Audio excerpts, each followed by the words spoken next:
दोस्तों चलिए स्टार्ट करते हैं आज की स्टॉक मार्केट की मेजर न्यूज़ अपडेट, जो कि डायरेक्टली और इनडायरेक्टली कहीं ना कहीं काफ़ी ज़्यादा इंपॉर्टेंट रोल प्ले करती है इंडियन स्टॉक मार्केट इंडेक्स और इसकी मेजर लिस्टेड कंपनीज़ के प्राइस बिहेवियर मोमेंटम में। सो एज यूजुअल हम स्टार्ट कर रहे हैं ग्लोबल मार्केट के अपडेट के साथ में। और जिस तरह से ग्लोबल टेंशन अभी मिडिल ईस्ट के अंदर राइज हो रही हैं between Iran Israel and US, so वहाँ से काफ़ी मेजर डेवलपमेंट्स आ रही है जो कि यूएस मार्केट और ग्लोबल मार्केट को हिट करती हैं। उसी में से अगर हम देखें सो ईरान कॉन्फ्लिक्ट जो वापस से कल थोड़ा सा कहीं ना कहीं एक तरह से पॉज होने के चांसेस बन रहे थे, जहाँ पे यूएस मीडिया की ओर से कुछ न्यूज़ डिस्क्लोज़ की गई थी कि जो ईरान अथॉरिटीज़ है वो यूएस अथॉरिटीज़ को रीच आउट कर रही है कि किस तरह से हम इन टेंशंस को कम कर सकें। उसको ईरान अथॉरिटीज़ ने एक तरह से डिनाई कर दिया, और फिर जब फ्रेश अटैक्स अटेम्प्ट किए गए ईरान अथॉरिटीज़ की ओर से, जिसकी वजह से अगर हम देखें तो यूएस मार्केट में कल की डेट में वापस से एक डाउनसाइड मोमेंटम देखने को मिला है। हमें अराउंड 1.5% तक का नेगेटिव मोमेंटम हमें डाउ जोन्स में देखने को मिला, और इसको फॉलो किया है S&P 500 और नेस्डैक, जो कि एक मेजर हैवीवेट इंडेक्स है यूएस मार्केट के। नेक्स्ट अगर हम बात करें यूएस मार्केट में ही, यूएस अथॉरिटीज़ ने कहीं ना कहीं कंट्रोल करने की कोशिश की है जो एआई चिप्स हैं, जो सेमीकंडक्टर चिप्स एआई की जो डिज़ाइन और कहीं ना कहीं एक तरह से यूएस कंपनीज़ के द्वारा प्रोड्यूस की जाती है, जिसमें अगर हम मेजर प्लेयर्स की बात करें तो एनवीडिया हुआ, इसके अलावा एएमडी या इंटेल हुई। सो गवर्नमेंट ऑफ यूएस जो है प्लान कर रही है एक अपने रूलिंग्स के थ्रू या कुछ बिल्स लाने की, जिसके थ्रू जो सेमीकंडक्टर चिप्स हैं उनके एक्सपोर्ट को कंट्रोल करने की कोशिश कर रही है यूएस गवर्नमेंट। और इसकी वजह से अगर हम देखें तो जो सेमीकंडक्टर स्टॉक्स है वहाँ पे कल एक नेगेटिव साइड का मोमेंटम देखने को मिला, और ये कहीं ना कहीं उनके रेवेन्यूज़ को भी हिट कर सकता है। इसकी वजह से भी हमें टेक्नोलॉजी स्टॉक्स में एक नेगेटिव मोमेंटम देखने को मिला है। नेक्स्ट अगर हम बात करें सो ये जो ईरान इज़राइल कॉन्फ्लिक्ट अभी चल रही है, इसकी वजह से जो बॉन्ड्स मार्केट है वहाँ पे भी हमें एक सेल ऑफ देखने को मिल रहा है। और अगर हम इसकी बात करें सो डॉलर कहीं ना कहीं थोड़ा सा स्ट्रॉन्ग हो रहा है, डॉलर थोड़ा सा स्ट्रॉन्ग हो रहा है। यूरोपियन मार्केट की अगर हम बात करें तो यूरोपियन मार्केट भी इस मिडल ईस्ट टेंशन की वजह से काफ़ी ज़्यादा इफेक्टेड हुए हैं। यूरोप के तीनों मेजर इंडेक्स, ब्रिटेन का FTSE अराउंड 1.5% 1.7% के आसपास तक नेगेटिव साइड में क्लोज रहे हैं। इसके अलावा अगर हम बात करें तो जर्मनी का CAC और डेक्स और फ्रांस का CAC भी अराउंड 1.5% के आसपास तक का नेगेटिव साइड का मोमेंटम हमें वहाँ पे देखने को मिला है। नेक्स्ट न्यूज़ अपडेट की बात करें तो ये टेंशंस की वजह से अगर हम बात करें इज़राइल और ये जो मिडिल ईस्ट की टेंशंस हैं, जिसकी वजह से ईरान ने स्ट्रेट ऑफ हॉर्मुज़ को चौक करने की कहीं ना कहीं कोशिश की है। और इसकी वजह से अगर हम देखें तो जो क्रूड ऑयल की प्राइसेस है उसमें अराउंड 5 to 6% तक का जंप हमें कल के ट्रेडिंग सेशंस में देखने को मिला है। और अराउंड जो क्रूड ऑयल है वो अराउंड $80 पर बैरल के आसपास प्राइस को हिट कर चुका है। और ये जो शॉक है वो पूरे वर्ल्ड इकोनॉमी के लिए काफ़ी ज़्यादा नेगेटिव है, क्योंकि आज की डेट में भी अगर हम बात करें तो कहीं ना कहीं पूरी जो वर्ल्ड इकोनॉमीज़ है वो प्लान कर रही है कि अपनी जो क्रूड ऑयल का यूज़ है उसको कहीं ना कहीं हम कम करें, और उसकी जगह हम renewable energy such as wind energy या सोलर एनर्जी या इलेक्ट्रिक व्हीकल या न्यूक्लियर एनर्जी के ऊपर शिफ्ट कर सके। बट आज की डेट में भी अगर हम देखें सो क्रूड ऑयल जो है वो बैकबोन है किसी भी इकोनॉमी का, चाहे हम उसको ट्रांसपोर्टेशन के लिए देखें तो पेट्रोल डीजल, या फिर एनर्जी के लिए देखें तो natural gas, right, and other. आज भी वो बैकबोन है, और इसकी वजह से इसके प्राइस में जब इस तरह के स्विंग्स देखने को मिलते हैं तो वो डायरेक्टली किसी भी कंट्री की इकोनॉमी को हिट कर सकते हैं। तो ये एक तरह से नेगेटिव न्यूज़ है world economy as well as Indian economy के लिए, क्योंकि इंडिया जो है अपनी ऑयल रिक्वायरमेंट्स का अराउंड 80% इम्पोर्ट से फुलफ़िल करता है। और जब ये क्रूड ऑयल के प्राइस इस तरह से अगर बढ़ेंगे तो हमारा जो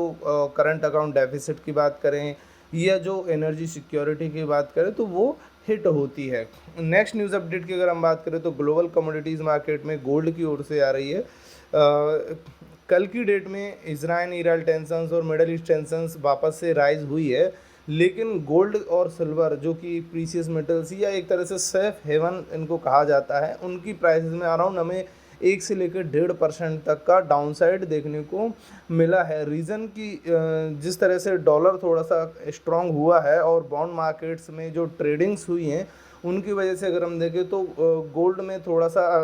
जो डॉलर है वो थोड़ा सा अट्रैक्टिव हुआ है और इसकी वजह से गोल्ड में अराउंड 1 से 1.5% तक की गिरावट हमें देखने को मिली है। बट इस तरह की टेंशन के बीच में भी गोल्ड में कोई भी वॉल्यूम्स की कमी नहीं हुई है। गोल्ड में वॉल्यूम्स अभी भी इनफ लेवल्स पर हैं और गोल्ड अभी भी काफ़ी सेफ हेवन अवेलेबल है।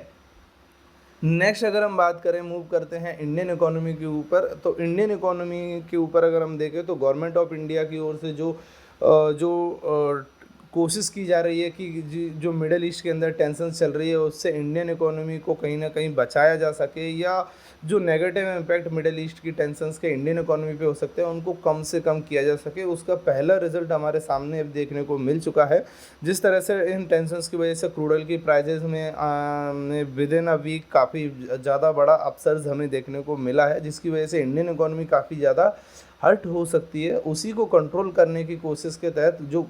यूएस गवर्नमेंट है, जो रशियन गवर्नमेंट की ओर से पहले ही में भी शायद बैकएंड में बातचीत की जा रही थी। अभी जो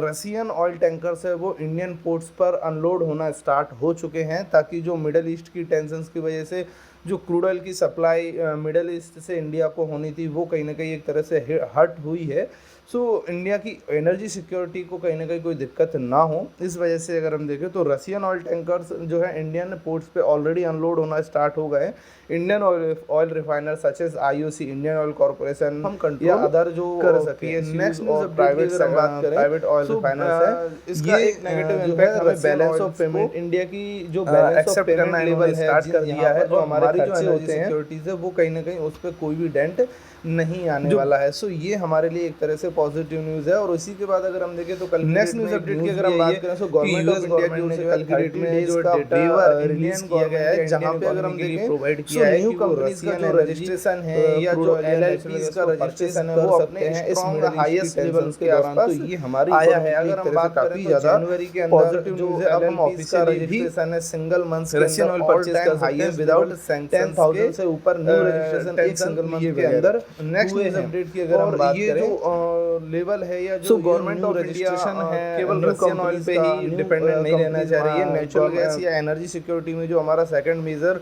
प्रोडक्ट है नेचुरल गैस, उसके लिए हम ऑलरेडी ऑस्ट्रेलिया, कनाडा और अनदर कंट्रीज़ के साथ में ऑलरेडी डिस्कशंस हमारी अंडरवे में है कि हम किस तरह से यहाँ से हमारी जो नेचुरल गैस की सप्लाईज है उसको कंटिन्यू रख सकते हैं और हमारे जो इंडस्ट्रीज़ या जो नेचुरल गैस की जो रिक्वायरमेंट है उसको हम यहाँ से भी फुलफ़िल कर सकते हैं। नेक्स्ट न्यूज़ अपडेट की अगर हम बात करें तो वो आ रही है रिजर्व बैंक ऑफ इंडिया की ओर से। रिजर्व बैंक ऑफ इंडिया की ओर से जो अभी अपकमिंग मीटिंग होने वाली है रिगार्डिंग टू रेपो रेट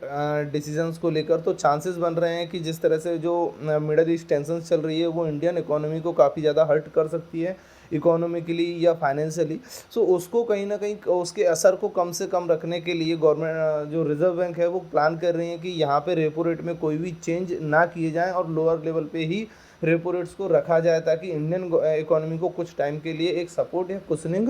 मिल सके इस जो जियोपॉलिटिकल टेंशंस से होने वाले जो नेगेटिव इफेक्ट है फाइनेंशियल लेवल पर उनको। नेक्स्ट न्यूज़ अपडेट की अगर हम बात करें तो वो आ रही गवर्नमेंट ऑफ इंडिया की ओर से। गवर्नमेंट ऑफ इंडिया की ओर से कल की डेट में डेटा रिलीज़ किया गया है जहाँ पे अगर हम देखें न्यू कंपनी रजिस्ट्रेशन या एलएलपीज़ के न्यू रजिस्ट्रेशन का डेटा डिस्क्लोज किया गया है और ये अपने ऑल टाइम हाईएस्ट लेवल के आसपास आ रहा है। Indian economy, Indian growth prospect को देखते हुए जो न्यू कंपनीज रजिस्टर्ड की जा रही है इंडिया के अंदर वो अपने हाईएस्ट लेवल के आसपास है। अकेले जनवरी मंथ के अंदर 10,000 से ज़्यादा एलएलपीज़ का रजिस्ट्रेशन हुआ है। दिसंबर और फरवरी में भी ये डेटा कंटिन्यू रहा है। सो कहीं ना कहीं एक तरह से ये देखें तो न्यू कंपनीज अगर ज़्यादा रजिस्टर होगी सो एम्प्लॉयमेंट के चांसेस ज़्यादा बढ़ेंगे और इंडियन इकोनॉमी एक तरह से अपनी जो ग्रोथ मोमेंटम है उसको बनाए रख सकती है। तो एक तरह से ये इंडियन इकोनॉमी के लिए काफ़ी ज़्यादा पॉजिटिव न्यूज़ है। रिसेंट हाई लेवल मीटिंग जो है कंक्लूड की गई है लग्जमबर्ग के फाइनेंस मिनिस्टर की ओर से। इंडिया के दौरे पर वो आए हुए थे और यहाँ पे उन्होंने अपने स्टेटमेंट दिए हैं कि जो लग्जमबर्ग है वो प्लान कर रहा है इंडिया के साथ में अपने जो टाइप्स हैं या जो अपनी इन्वेस्टमेंट है इंडिया में उसको और हायर लेवल पर ले जाने के लिए। तो इंडियन इकोनॉमी में और न्यू इन्वेस्टमेंट हमें देखने को मिल सकते हैं यूरोपियन कंट्रीज़ या लग्जमबर्ग की ओर से। सो ये एक तरह से हमारे लिए पॉजिटिव है। साथ ही साथ लग्जमबर्ग के फाइनेंस मिनिस्टर भी ये भी प्लान कर रहे हैं कि वो Indian finance companies as well as banks को यूरोपियन मार्केट में एंट्री दिलाना चाहते हैं, कि वो चाहते हैं कि जो इंडियन बैंक्स या इंडियन फाइनेंशियल कंपनीज हैं उनके हेडक्वार्टर्स लग्जमबर्ग में सेटअप किए जाएं और उसके थ्रू वो पूरे यूरोपियन मार्केट को कैटर करें, जिससे कि हमारी इन कंपनीज़ की जो प्रॉफिटेबिलिटी है या जो बिज़नेस रेवेन्यूज़ है वो भी काफ़ी ज़्यादा बढ़ सकते हैं। राइट, तो ये इंडियन इकोनॉमी या फाइनेंशियल सेक्टर के लिए एक तरह से काफ़ी ज़्यादा पॉजिटिव न्यूज़ है। नेक्स्ट न्यूज़ अपडेट की अगर हम बात करें सो वो आ रही है सो हम देख रहे हैं कि जो अभी आईपीओ मार्केट के अंदर जो ओपन मार्केट आईपीओ चल रहा है वहाँ पे सिडमैक मैकाट्रॉनिक्स लिमिटेड का मेन बोर्ड का आईपीओ भी ओपन चल रहा है, जो कि आज इसका क्लोजिंग होगा और आज इसका लास्ट डेट है। एज़ पर जीएमपी डेटा की अगर हम बात करें तो यहाँ पे अराउंड 5 to 6% तक का लिस्टिंग गेन हमें देखने को मिल सकता है, तो इसमें हम अप्लाई कर सकते हैं। इसके अलावा एल्फिन एग्रो इंडिया लिमिटेड का एक एसएमई आईपीओ भी ओपन है, इसमें भी हम जो है पार्टिसिपेट कर सकते हैं। एंड इसमें जो पार्टिसिपेट करने के लिए हमारे पास में जो रिस्क एंड रिवॉर्ड है वो उसको एक बार पहले आप अपना फाइनेंशियल इंडिपेंडेंट फाइनेंशियल कंसल्टेंट से एक बार ज़रूर पता करें, उसके बाद ही इसमें अप्लाई करें। नेक्स्ट अगर हम बात करें नेक्स्ट और लास्ट न्यूज़ जो कि सिक्योरिटीज़ सेल और Sammaan Capital, SAIL Steel Authority of India Limited and Indiabulls Housing Finance जो कि अभी समन कैपिटल के नाम से जाना जाता है, इनके जो एफएनओ कॉन्ट्रैक्ट्स है फ्यूचर एंड ऑप्शंस कॉन्ट्रैक्ट्स में कोई भी न्यू एंट्री आज के लिए नहीं बनाई जा सकती है, इन्हें एफएनओ बैन लिस्ट में रखा गया है। सो फ्रेंड्स यही थी आज की मेजर न्यूज़ अपडेट। चलिए मिलते हैं नेक्स्ट न्यूज़ सेशन के साथ, तब तक के लिए थैंक यू वेरी मच।